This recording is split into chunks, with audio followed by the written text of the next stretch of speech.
Middle Eastern dust. As Earl said, our daughter Grace was home briefly for 2 weeks after 9 months in the Middle East, in Israel, Palestine, and Jordan.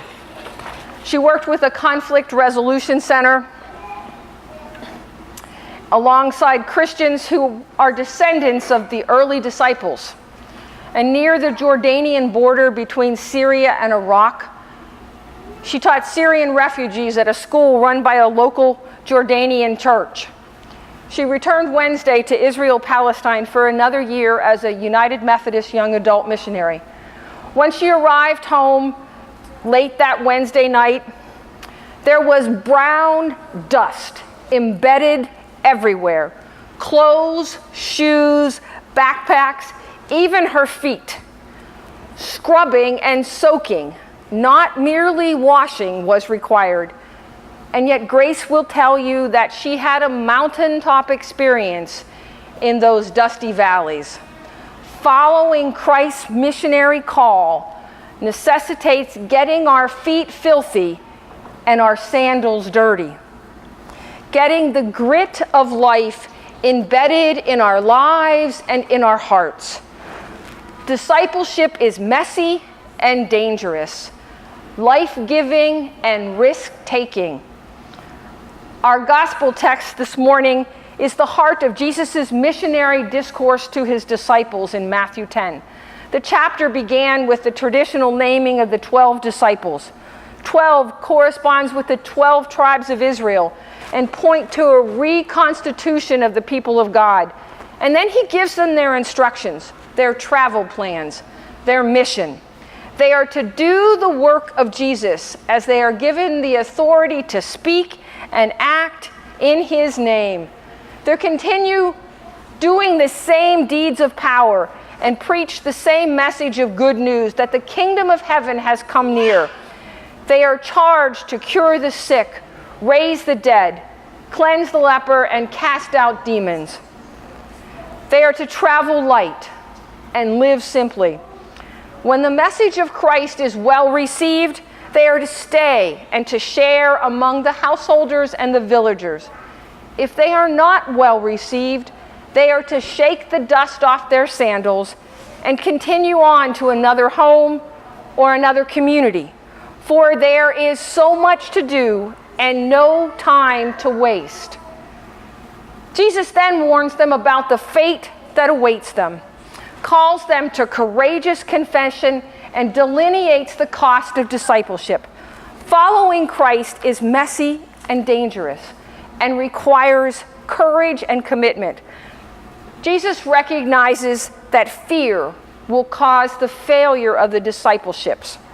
Jesus' disciples courageously leave the security of their homes and families to follow him as they proclaim the advent of God's reign. But they too will know and ultimately bow before the power of fear. Faithful proclamation and practice of the gospel inevitably puts disciples on a collision course with the powers of this world. So as Jesus prepares his disciples for their mission, he is starkly realistic about the threats they will face. At the same time, he builds the case for why they should not let this fear master them or hinder their witness. They are to undertake their mission in complete vulnerability and dependence upon God, even knowing that as they go, they may face arrests and beatings, opposition even from family members, and hatred and persecution. Why does Jesus highlight the horrors that await the disciples? Naming aloud the suffering to be endured and its causes is the first step in freeing them from the tenacious grip of fear. In this latter half of the discourse, Jesus continues to describe worst-case scenarios, wound together with statements of reassurance and repeated calls to resist fear. The most important element of reassurance lies in the integral relationship that is affirmed between the disciples and Jesus, and through him, God.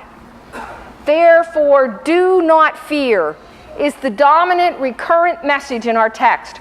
But first, Jesus offers a warning.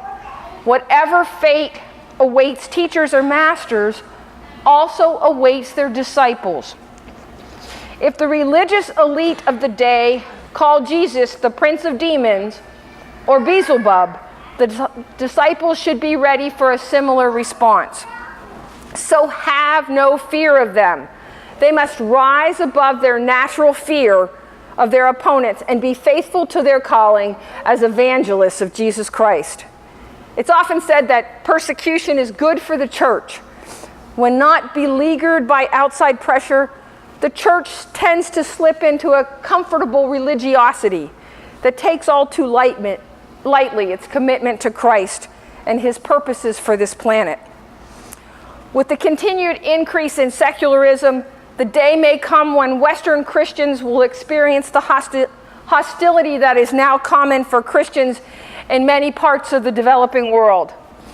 As we prepare, we must remind ourselves that it is our risen Lord who sends us into the encounter with hostility.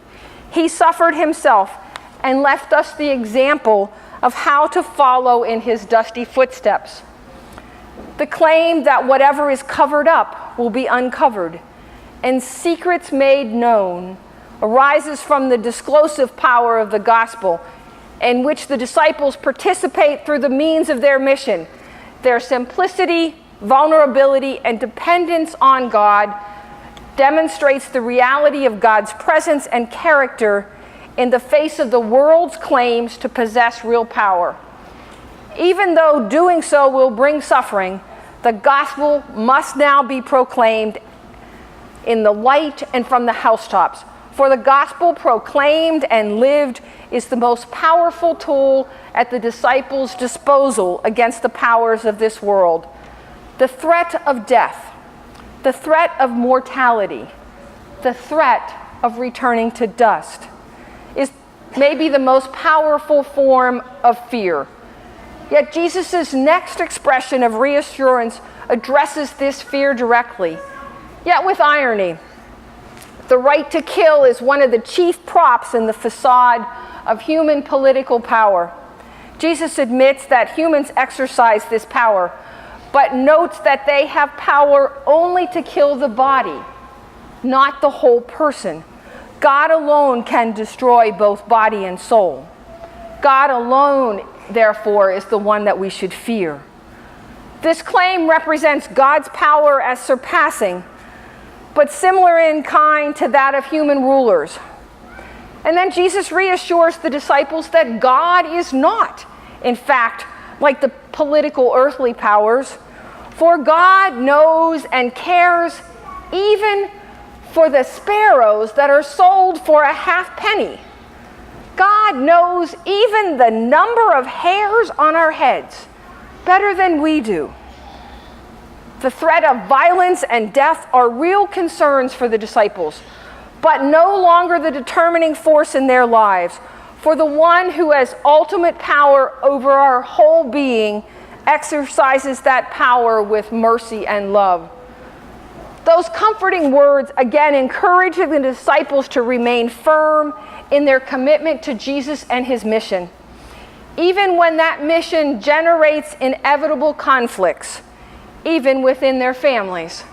Although Jesus has called his disciples to be peacemakers, his mission does not often bring peace, but a divisive sword.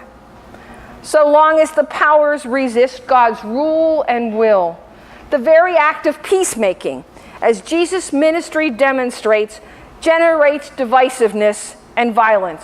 For healing, restoration, and the conquest of death threaten the foundations of all human assertions of power in the defiance of God. The sword is a powerful metaphor of how a community can be split by the preaching of the gospel. Finally, the call to discipleship renders secondary all other claims upon one's identity and allegiance, even to father and mother, or son or daughter. Following Jesus takes priority even over our family responsibilities. The trauma of being disowned by parents has been experienced by innumerable young Christians in Africa and Asia. who have found the courage to follow Christ despite enormous family pressure. Even in North America and Europe, young adults in nominal Christian homes sometimes face pressure when they are called into the Peace Corps or service years or even full-time Christian ministry. To take up the cross aligns the disciples' mission and fate with that of Jesus. That is, with the humiliation, suffering, shame, opposition, and death that Jesus persistently speaks about. Taking up the cross implies identification with the marginal people, slaves and rebels who were subject to Roman crucifixion because they did not align themselves with or submit themselves to Rome's authority. But Jesus promises that those who lose their life for him, in fact, will find it, that those who find their lives in the world will lose them. Those who give highest priority to the task of protecting themselves will find that there is nothing left to protect. Young adults constantly search for finding themselves, indulging appetites and whims, refusing any commitments, and they may discover too late what was actually lost. Contrastly, the one who surrenders freedom by acknowledging Jesus as Lord will indeed find oneself. A healthy self-esteem will not then be based on the fickle opinion of transitory friends, but on God's love and call upon their lives. Not even the bitterest of suffering can take away the sense of one's eternal worth that is given to those who take up the cross and follow Jesus. The answers to fear. The answers to the fear of being a disciple of Jesus Christ include clear-eyed recognition of the facades of human power, even those rooted in the threat of death, an awareness of the conflict and the division that the gospel inevitably produces, and especially the deep awareness and the conviction that God is present in the world in mercy and compassion. Discipleship is messy and dirty. It is risky and dangerous. And yet God overcomes that pain and fear to create the kingdom of heaven as we follow the dusty roads with Christ. I'd like to close with the contemporary Christian music band Gungor, Beautiful Things. It's a prayer of comfort and pain, comfort and hope in the midst of pain and fear. All this pain, I wonder if I'll ever find my way. I wonder if my life could really change at all. All this earth. Could all that is lost ever be found? Could a garden come up from this ground at all? You make beautiful things. You make beautiful things out of dust. You make beautiful things out of us. All around, hope is springing up from this old ground. Out of chaos, life is being found in you. You make me new. You are making me new. You make beautiful things out of the dust. You make beautiful things out of us. Amen.